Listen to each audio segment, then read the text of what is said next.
Beyond Stillness, Stories After Stroke is made possible by our guests and tax-deductible donations from friends and listeners like you. Join us in empowering stroke survivors with stories of wisdom, purpose, connection, and hope at www.beyondstillness.org.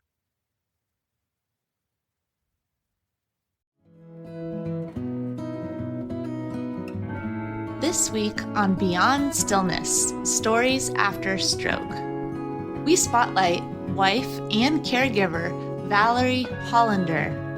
In 2019, Valerie suddenly became a full-time caregiver when her husband Ron suffered a major stroke.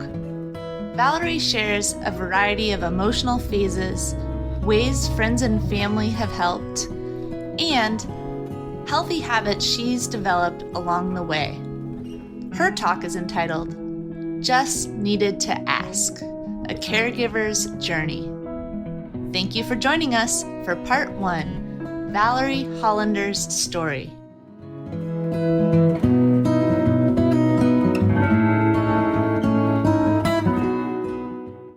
Hello and welcome to Beyond Stillness. Stroke offers a powerful, life-changing shift in perspective.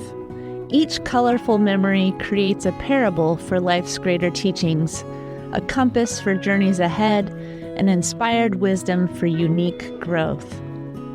This radio show, Beyond Stillness, offers an hour of pause for storytelling and reflection. Ultimately, Beyond Stillness is a welcoming environment that reveres the moment beyond stroke's paralysis. Still moments unite humanity and divinity. I'm your host, Molly Bucola. Today we welcome guest Valerie Hollaender from Chicago, Illinois. Some of her interests and passions are reading, yoga, cooking, entertaining, ladies' luncheons, and even an everyday dose of Jeopardy! Her greatest love is her husband, Ron, who suffered a stroke in 2019 when Valerie suddenly became his full-time caregiver. Her talk is entitled, Just Needed to Ask, A Caregiver's Journey.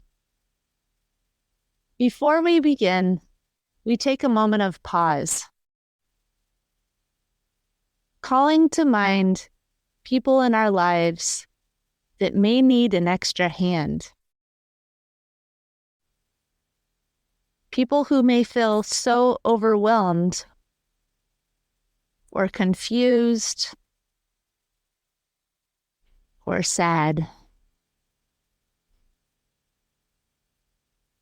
We send our thoughts to them today, and we also look within our hearts, our schedules, for ways to step up and serve those who need an extra helping hand.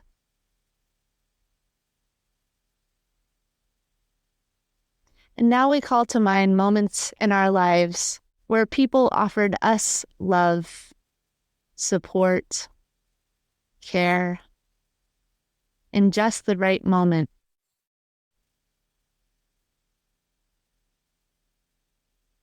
And we give thanks. And now I'll hand it over to Valerie. It was a warm June day, Thursday, sunny with clear blue skies. I'm walking home from my PIO class at the local Chicago Art District gym. When I arrive home, my husband, Ron, is sitting in his favorite chair, complaining he feels a bit dizzy. While I'm upstairs, putting away my yoga gear, Ron calls loudly, "Scooter, call the medics, I've fallen." I rush downstairs and see Ron on the floor, telling me his arm and leg won't move. I called 911 and explained the symptoms. The operator practically hangs up on me, but then I realize she is anxious to instantly send an ambulance, recognizing the severity of the symptoms I described. time is of the essence. Fire engine 78 arrives first. We live just a few blocks from the firehouse, so they arrived within minutes. By this time, Ron's face is drooping. The firefighters get him into their wheelchair. Now an ambulance arrived. They load Ron into the back of the ambulance. While they're doing that, I grab Ron's nearby wallet and phone. My purse and phone are upstairs. I jump into the ambulance and we're off to the closest hospital emergency room. Although Ron's doctor's hospital is just 2 miles farther, the ambulance driver tells me they need to go to the closest stroke ER hospital. Now Ron is unable to speak clearly, just mumbling. We arrived at the emergency room. The hospital ER team is waiting for us. They loaded Ron onto the gurney and ushered me to the family waiting room. Here, a social worker and a minister are waiting for me. I give them Ron's insurance information to provide to the hospital check-in staff. I assure them I'm fine for now. While waiting, I called my sister in Oregon, whose husband is in surgery for a shoulder repair procedure. Not expecting an answer, I left a voicemail asking her to call me after her husband is out of surgery and doing well. I call Ron's son in Virginia. He answers, and I'm able to update him on the situation. I called my brother, also in Oregon, and left a message. Now the waiting begins. About 15-20 minutes later, the ER doctor brings me in to see Ron. He is awake and able to speak. Now many doctors have arrived to check his status. Heart tech, neurologist, MRI test, ER doctor explaining he had a stroke, and they want him to stay overnight for evaluation. My God, what does that entail? Next day, the doctors cannot explain why he suffered a stroke. Ron is in particularly good health. Much of this is a blur, but I do know I received many calls from my family. My brother, who lives in the Pacific Northwest, when responding to my news, immediately said, "We're coming out to help," meaning he and his wife were flying out immediately to stay with us. My sister, also in the Pacific Northwest, says she's coming the following month after my brother and sister-in-law's visit. What great news!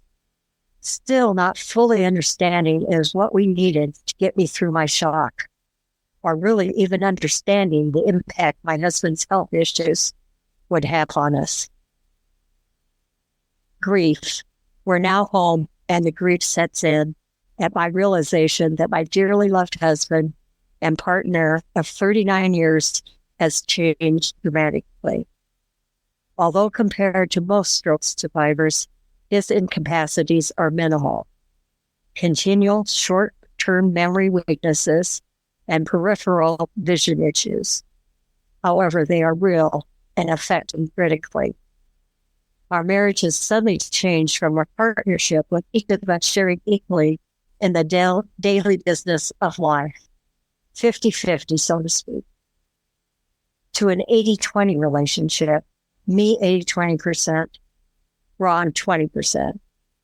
My tears flow often, much to the dismay of my husband, unable to fully understand my emotions. After all, he feels fine.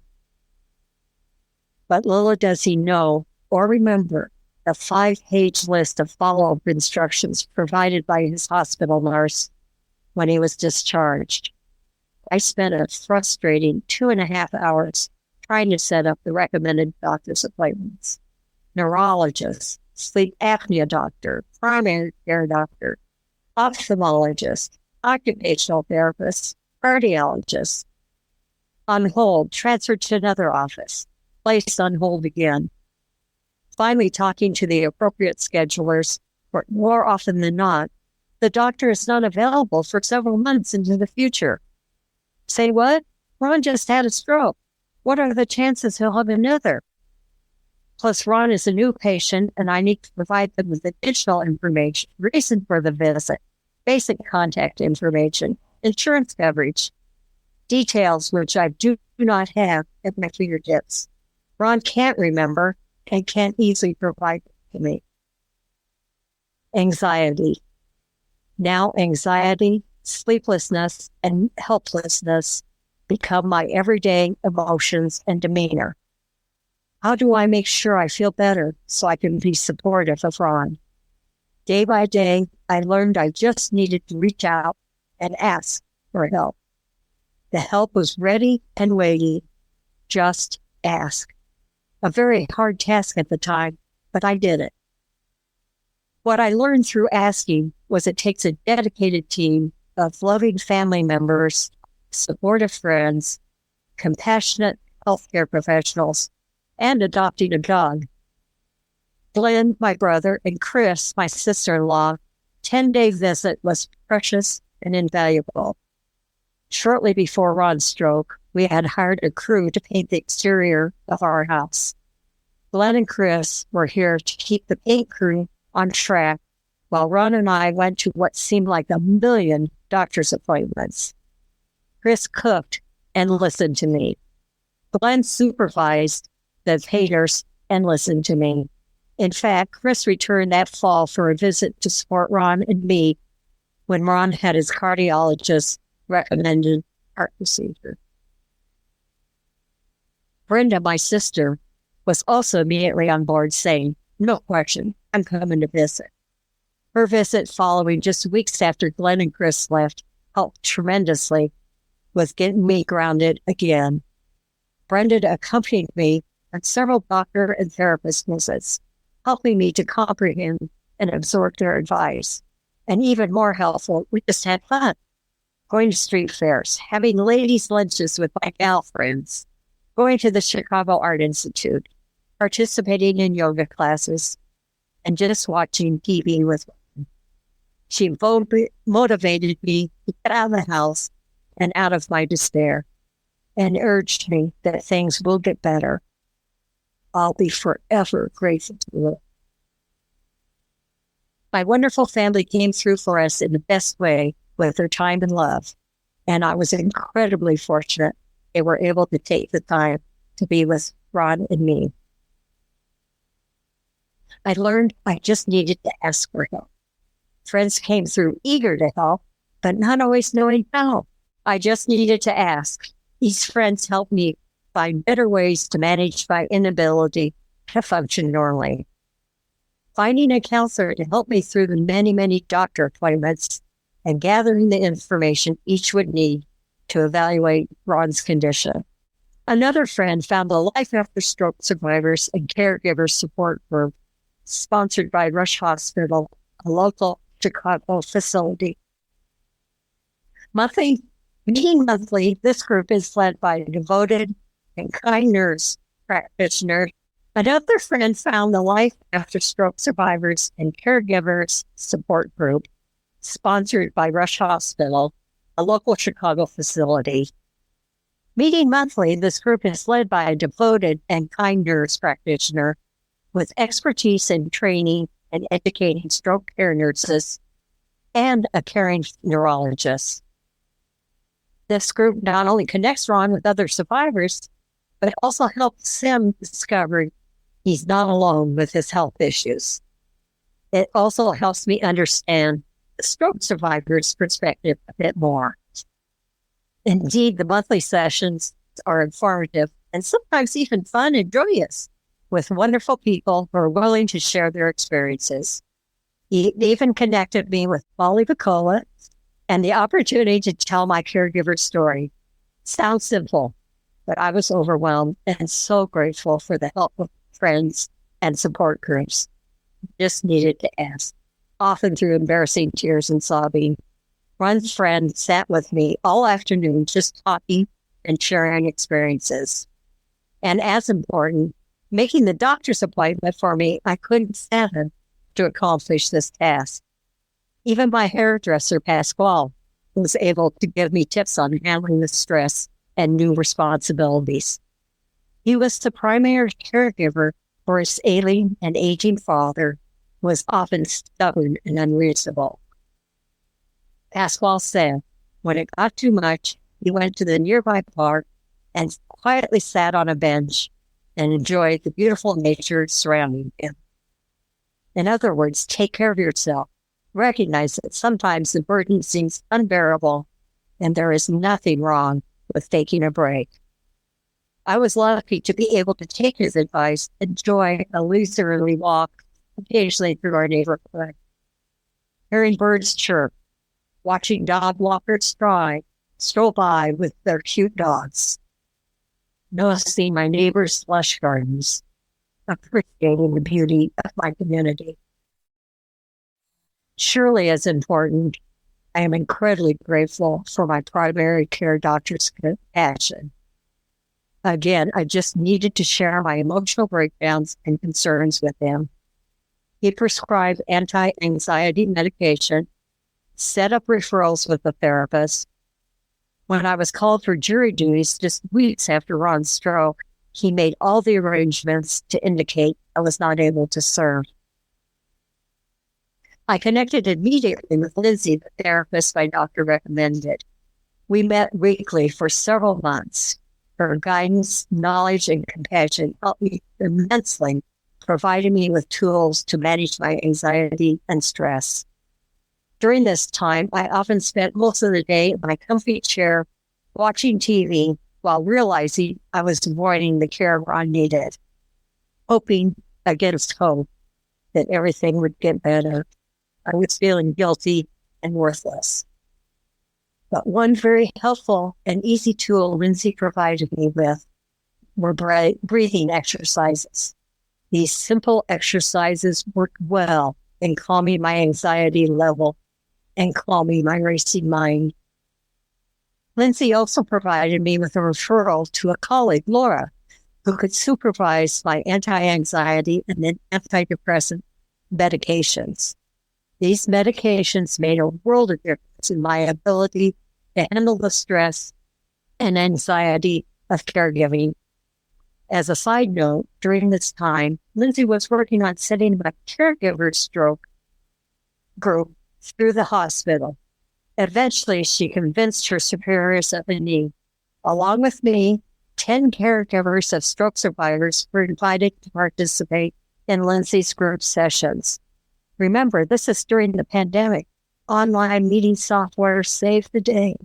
Just what we all needed, a forum to learn and share experiences and not worry so much about the potential ravages of COVID.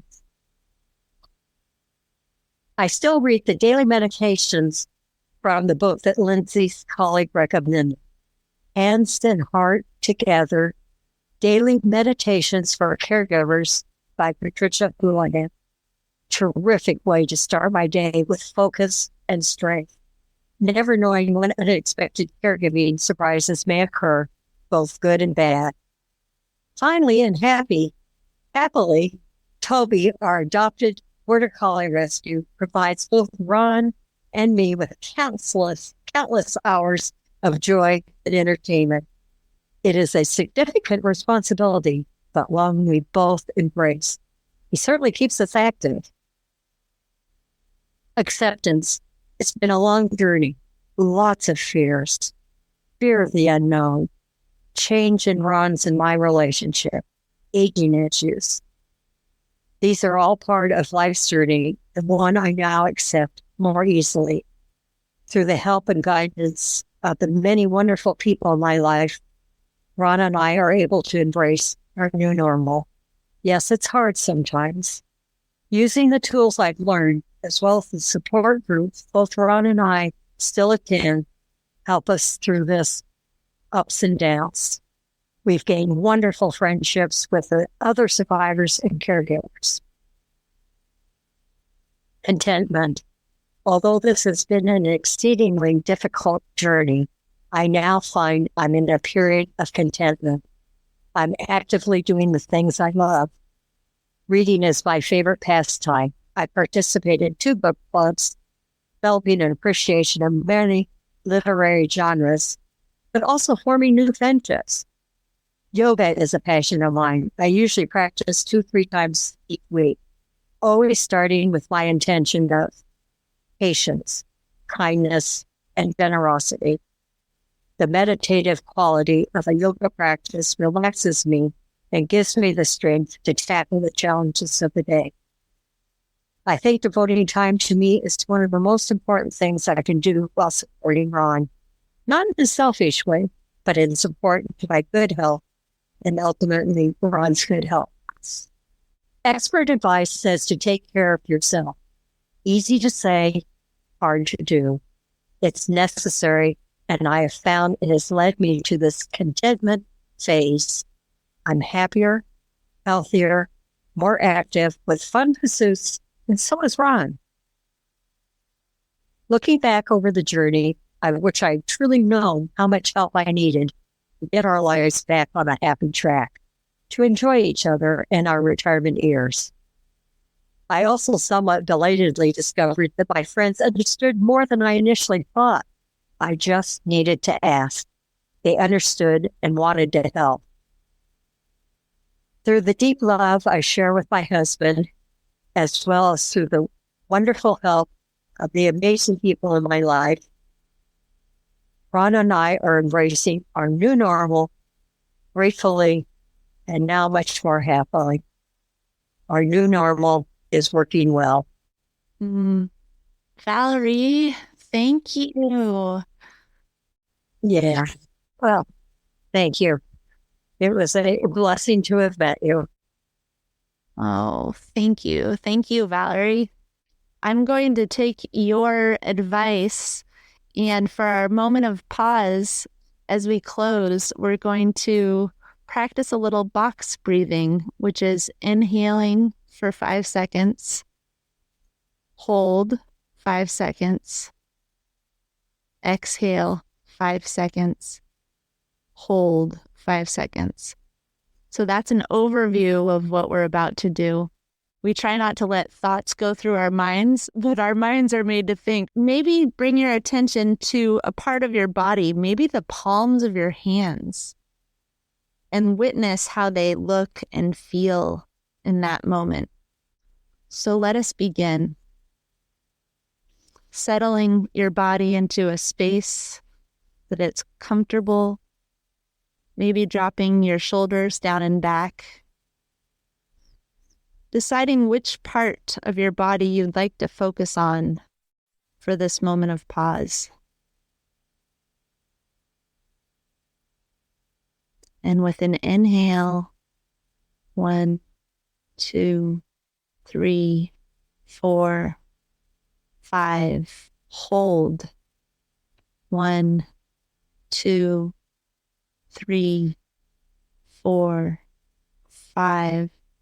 Exhale slowly. 1, 2, 3, 4, 5.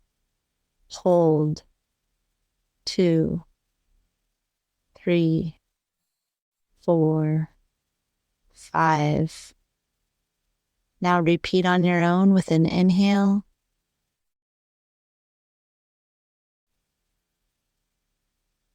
Hold.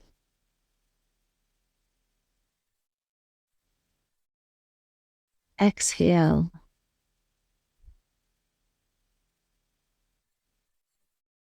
Hold. Inhale.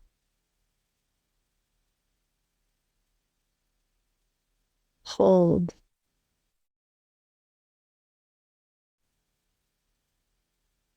Exhale. Hold. And on your own,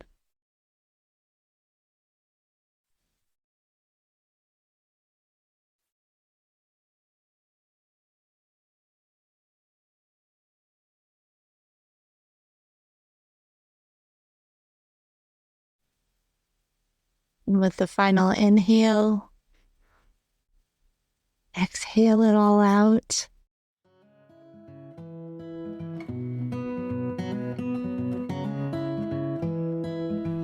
Thank you for devoting time and space to listen to Part 1, Valerie Hollander's story. Stick with us for Part 2, Valerie Hollander's interview. Each colorful memory creates a parable for life's greater teachings, a compass for journeys ahead, and inspired wisdom for unique growth. In this episode of Beyond Stillness, guest Valerie Hollaender offered her story entitled Just Needed to Ask, A Caregiver's Journey. She shared about 4 distinct emotional phases and ways she addressed each. She also offered gratitude to family, friends, and the stroke community for ways they have supported her journey to contentment. She and her husband Ron are embracing the new normal. If you enjoyed this moment of pause for storytelling and reflection, please like, share, or subscribe to the Beyond Stillness Stories After Stroke podcast. Again, thanks for listening. And remember, as part of the stroke community, you are more than supportive. You are inspirational.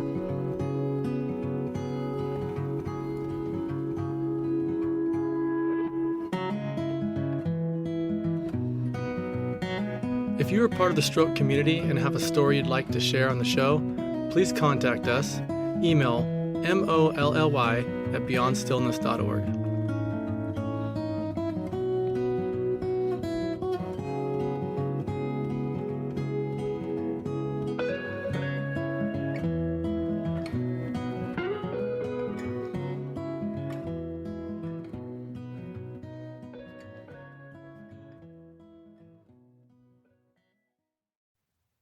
Beyond Stillness, Stories After Stroke is made possible by our guests and tax-deductible donations from friends and listeners like you.